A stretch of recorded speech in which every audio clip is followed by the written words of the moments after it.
Africa suffers some of the most devastating effects of climate change despite contributing the least. Now, Kenya is experiencing the worst drought in over 40 years. Following several days of rain, the Central Pier, the newly constructed bridge, gave in, leaving residents stranded. And our planet is fast approaching tipping points that will make climate chaos irreversible.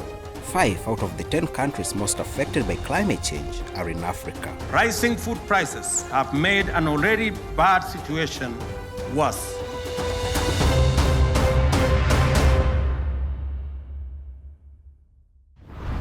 Now, Kenya is experiencing the worst drought in over 40 years. The government had 23 counties on high alert as far as drought is concerned. Like a pendulum, extreme weather events swing from one extreme to another. Only weeks ago, Kajiado, for example, was suffering from the pangs of drought.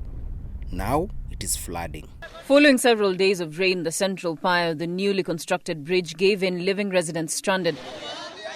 In the wake of these extreme weather events, which scientists attribute to climate change, hope for many African countries is pegged on the outcomes of the COP27.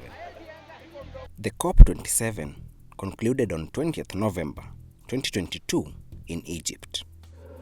Global temperatures keep rising, and our planet is fast approaching tipping points that will make climate chaos irreversible. We are on a highway to climate hell with our foot still on the accelerator. COP is short for the Annual Conference of Parties.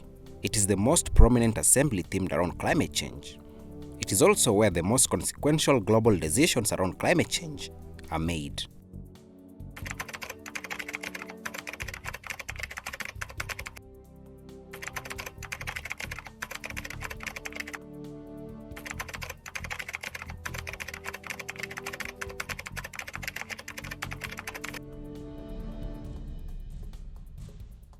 According to Concern Worldwide, a global humanitarian organization, 5 out of the 10 countries most affected by climate change are in Africa. Kenya is one of them. Africa suffers some of the most devastating effects of climate change despite contributing the least. For this reason, civil societies, governments, climate change organizations, and activists in Africa have been pushing for the COP talks to include restitution for loss and damage. This loss and damage is mostly attributed to climate change by the culpable countries. This, together with the fact that Africa is least culpable, is the basis for climate justice. As a symbol to represent climate justice, the Pan-African Climate Justice Alliance, a climate change and justice civil society organization, launched the Climate Justice Torch in Libreville, Gabon on August 27, 2022 during the Africa Climate Week.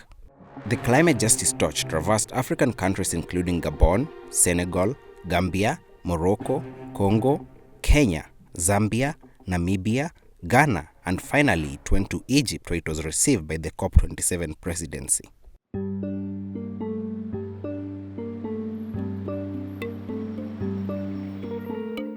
We know well that Africa contributes less than 4% of climate greenhouse gas emissions, unlike developed countries which emits more than 80% of that greenhouse gas emission. Yet we are the most affected, we are the most vulnerable.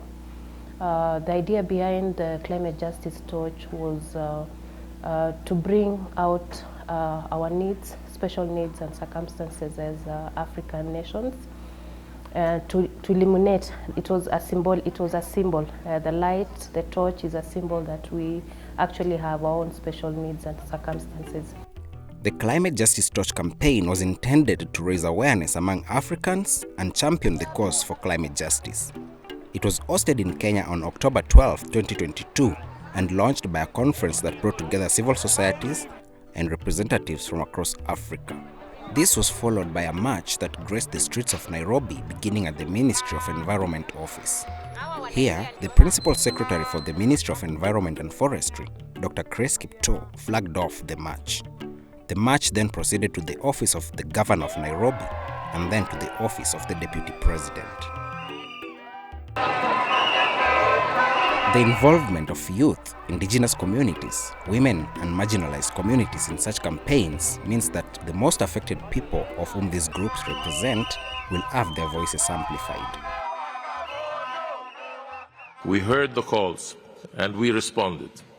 Today, here in Sharm el-Sheikh, we established the first ever dedicated fund for loss and damage, a fund that has been so long in the making.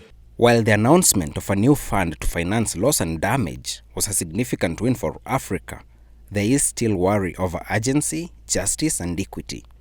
Yet, above all, is the question: will the signatories commit to the fund pledges?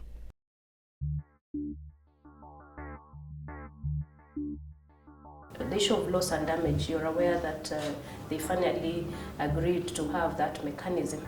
But you're not saying we are comfortable. It's a drop in the ocean.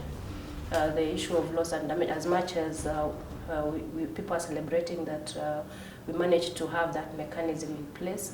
But you are saying, we've seen this in the past.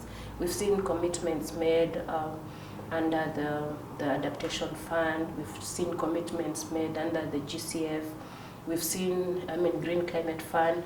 We've seen commitments made even under NDC, nationally determined contributions, where countries are expected to make individual commitments, but they've not been met. It is imperative that the Western countries largely responsible for climate change empathize with the plight of suffering Africans in order to arouse the obligation to recompense for loss and damage. The hope of the Pan-African Climate Justice Alliance is that the climate justice torch awakened hope along its way. Well, this matters to you because we are equally concerned about climate change and its impact on Kenya generally and our arid and semi-arid regions in particular. Our pastoralist communities have experienced scarcity of pasture due to prolonged drought, the worst in 40 years, and 3 years of absolute rain failure. As a result, we have lost 2.5 million heads of livestock. Rising food prices have made an already bad situation worse. like an eternal flame, the climate justice torch will continue to symbolically burn like an unending beacon of hope, an icon signifying fervent resilience of the African people, a reminder that we suffer together as a people, an illustration that Africa will keep pushing for climate justice.